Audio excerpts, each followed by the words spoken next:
Assalamualaikum warahmatullahi wabarakatuh. Halo Kopmania, apa kabar?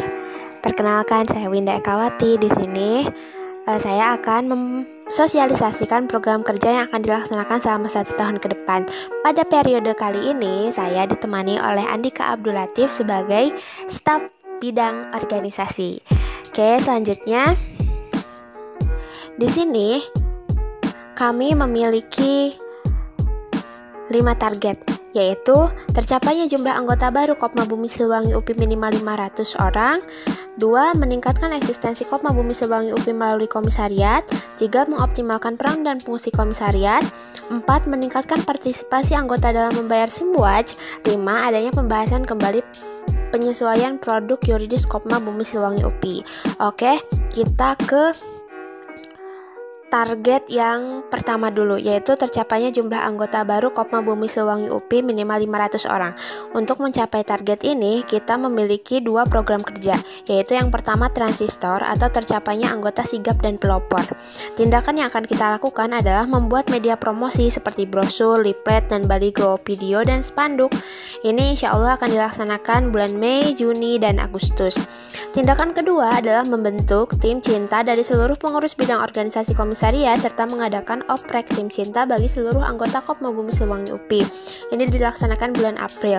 Kemudian memilih koordinator tim cinta dilaksanakan juga bulan April.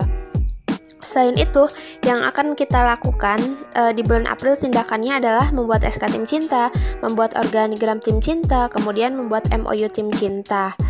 Setelah itu membuat daily report tim cinta. Kemudian kita pun akan mengadakan controlling tim cinta, yaitu dari bulan April sampai Desember. Selain itu, kita juga mengadakan pelatihan tim cinta supaya tim cinta dapat terasah keterampilan public speakingnya dan juga kepercayaan dirinya, yaitu di bulan Mei dan juga Juli. Nah, tindakan selanjutnya adalah mengadakan penerimaan mahasiswa baru baik jalur SNMPTN, SBMPTN, UM, dan bidik misi. Ini insya Allah Juni sampai Agustus, disesuaikan dengan kondisi pandemi ini.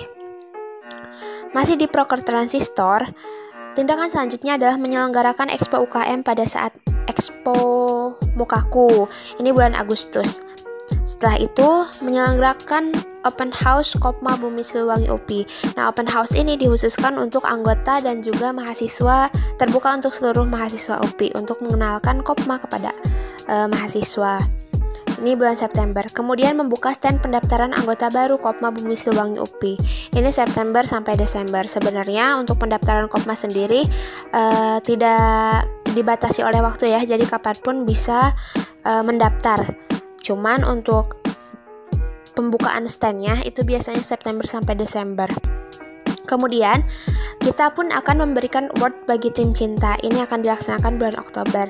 Nah, lanjut masih di target pertama, dan ini adalah program kerja yang kedua, yaitu kabel karya baru anggota Supel. Tindakan yang akan dilakukan di proker ini adalah memperbaharui dan melengkapi database anggota. Ini dilaksanakan all time. Kemudian memperbaharui peta demografi anggota Kopma Bumi Siliwangi UPI ini Agustus dan Desember. Kemudian mempublikasikan hasil pembaruan dari peta demografi anggota Kopma Bumi Siliwangi UPI Agustus dan Desember. Jadi peta demografi itu adalah peta persebaran anggota di seluruh komisariat. Kayak gitu. Kemudian mengadakan rapat kerja pengurus ini di bulan Maret.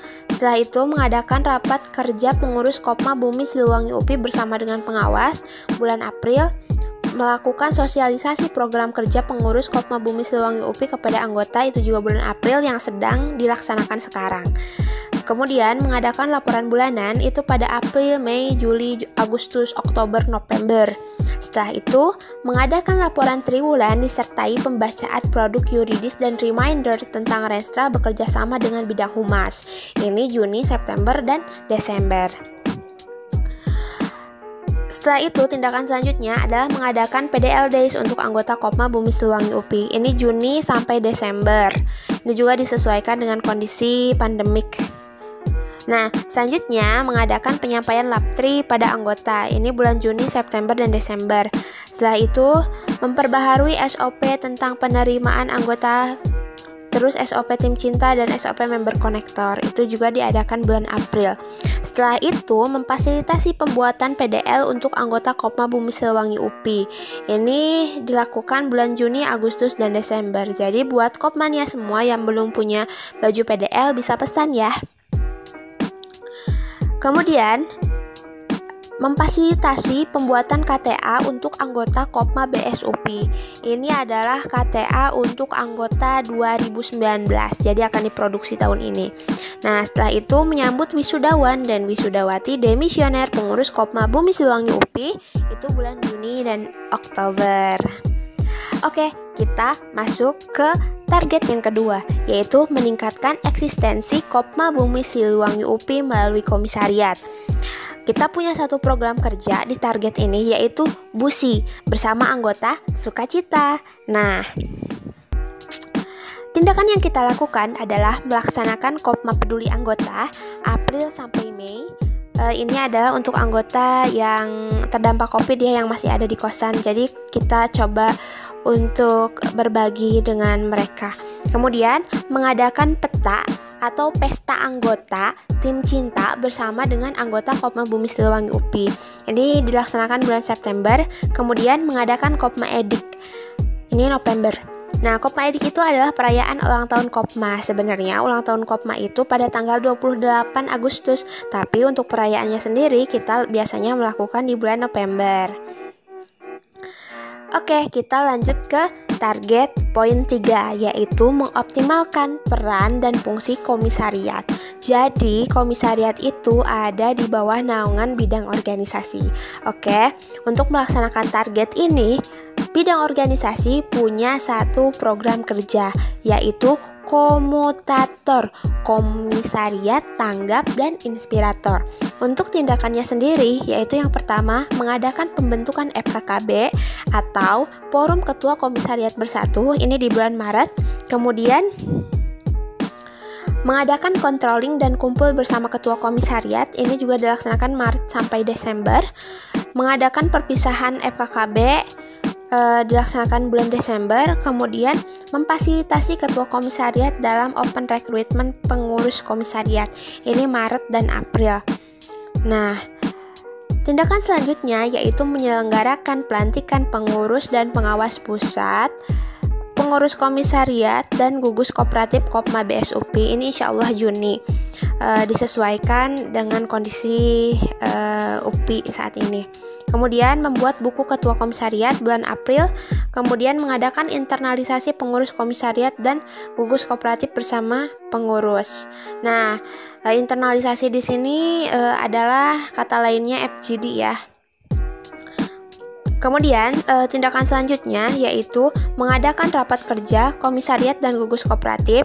Ini adalah untuk pembahasan program kerja komisariat. Jadi untuk teman-teman komisariat silahkan segera menyelesaikan program kerjanya karena akan dilaksanakan insya Allah bulan Mei. Kemudian mengadakan pekan akrab bersama pengurus komisariat dan GC. Ini adalah momen pengurus-pengurus komisariat dan pengurus-pengurus GC bertemu dan saling mengenal. Nah, ini di bulan Juni dan November.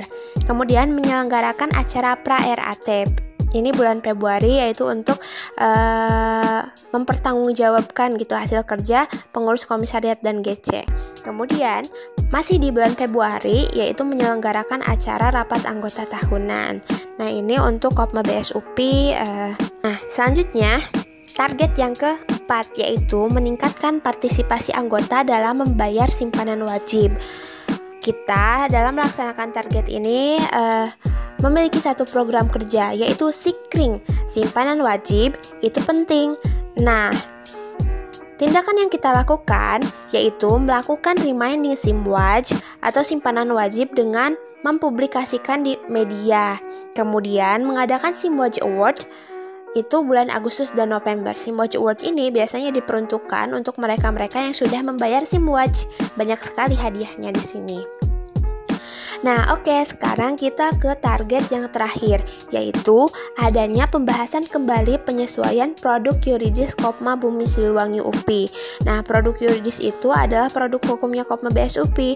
Ada 5, yaitu ADART, kemudian Renstra, GBHO, pola hubungan, dan juga rekomendasi.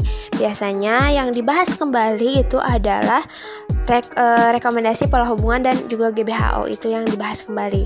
Nah, kita untuk melaksanakan target ini punya satu program kerja, yaitu adaptor, ad hoc, pionir, dan inisiator. Nah, tindakannya adalah yang pertama membuat SK tim ad hoc bulan Oktober. Kemudian selanjutnya memperbaharui SOP tim ad hoc, itu juga bulan Oktober.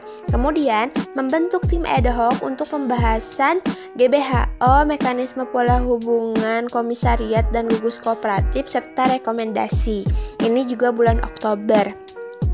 Setelah itu, melakukan pembahasan rutin tim ad hoc. Ini Oktober hingga November. Nah, pada bulan Novembernya kita akan mengadakan pembahasan umum tim ad hoc kepada anggota. Jadi ini adalah membahas kembali dan mempublikasikan hasil pembahasan tim ad hoc kepada anggota yang tidak menjadi tim ad hoc. Nah, kemudian mengadakan tim ad hoc award. Nah, ini tuh bagi tim ad hoc terbaik yang paling rajin kayak gitu. Nah, itu saja dari bidang organisasi. Jadi kalau misalkan bisa disimpulkan, bidang organisasi itu punya 5 target, kemudian 6 program kerja dengan 50 tindakan. Oke, wassalamualaikum warahmatullahi wabarakatuh.